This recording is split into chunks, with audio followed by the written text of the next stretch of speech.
This is the Samsung S22. It's 4 years old now, and its price has dropped a lot. And I'm saying to the point where you can find this phone for easily $200 to $300 Canadian on Marketplace. But is it truly worth that price? The phone you're getting today, does it really hold up with the phones of today? Let's get right into it. Starting off with my favorite thing about this phone, it's the design.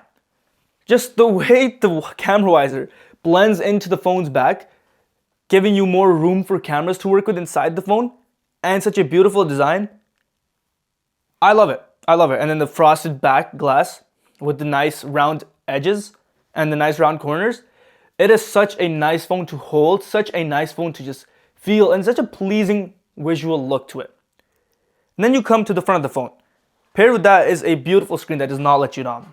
120Hz LTPO from 24Hz all the way to 120. That way you're saving battery, and it has always on display.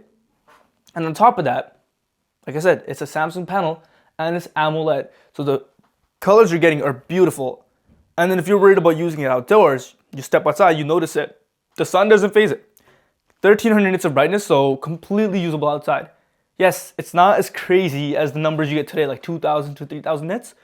But honestly, it is rock solid to use on a day-to-day basis. And then you come to what powers this phone, right? What's underneath the hood? What powers this display? You got the Snapdragon Gen 1.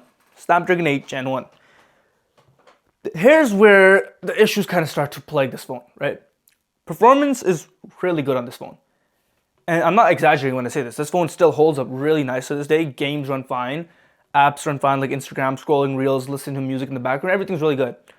But this phone gets pretty warm pretty quick. And that's because this phone is so small. And the S22 generation from Samsung was known to have had issues with a lot of its heating and its inefficiency. So for the same task, this processor uses a lot more electricity and it generates a lot more heat in return.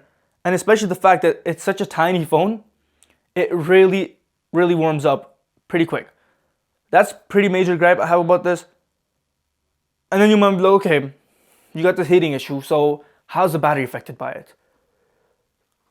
The battery on paper is 3700 milliamp hour battery, which it's pretty small by today's standards.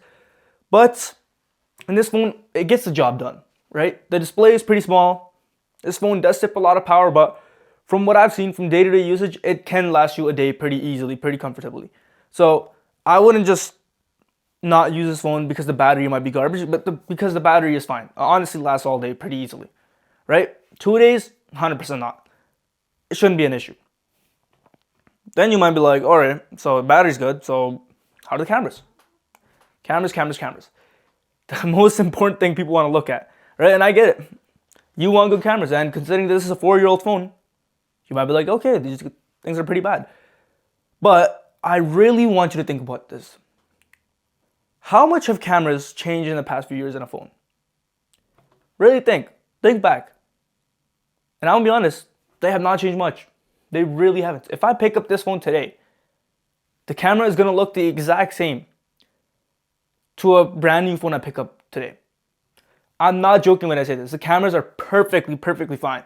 You got 30x zoom, you got 50 megapixel main shooter, you got 8K 24 FPS, colors are fine, right? Everything looks good. There's no issue with it. 4K front and back as well. The only issue, the only problem I've noticed is the autofocus can be a bit wonky sometimes, so especially on the S22 generation.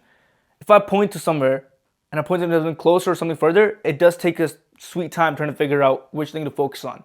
So sometimes you will have to click the screen to be like, okay, I want the phone to focus here.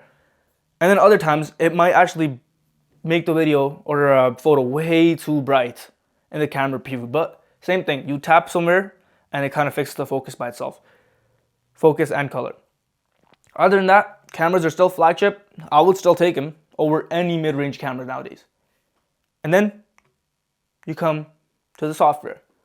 The most important part of the phone experience. If the phone is solid, phone can have the best specs. But if the software does not match up to it, phone's garbage. Honestly, that's how I see it. Coming onto it, this phone has my favorite OS. Android 16 paired with Samsung's One UI 6. Sorry, One UI 8. And I love it. Quite honestly, the animations are freaking beautiful. They're smooth. The phone is really, really fast and snappy. No issues with that at all. Even when it gets warm, it keeps up the performance pretty well. 120 Hz with the display. I mean, like, you can't beat this, right? The multitasking abilities, the features of One UI that even newer Androids don't get. But that's where the good news ends. Because this is the last version of Android this phone's going to be getting. It's this last update. And honestly, it's so sad to see that a phone like this is on its last year of updates. Like, it has so much capability. But because of the limited RAM it has of 8 gigabytes, and because Samsung did not care about giving you too much software updates, committing too long term, this phone does get that hard limit. And honestly, this is the only thing, combined with the heating issues, that kind of stops me from recommending this phone. So, if you're in the market and you have $200, $300, and you want a phone that feels better than a budget phone, this would be the phone to go for, but I cannot recommend it simply for the fact that it's on its last year of updates, and after this, there's no more updates. You're missing out on everything. So what I would do if I were you, save maybe another $200, $300 and buy a S24. Skip the S23 because that one is also going to be on the second last year's update this year. So I would just get the S24. Better performance, stays cool to the touch, and is going to get updates for another 3-4 years. So that's kind of my take on this phone. If you do have the money, it's not a bad phone to buy necessarily, but if you do value updates, not the one to go for. That's my thoughts on this phone, and I will catch you guys in the next one. Peace.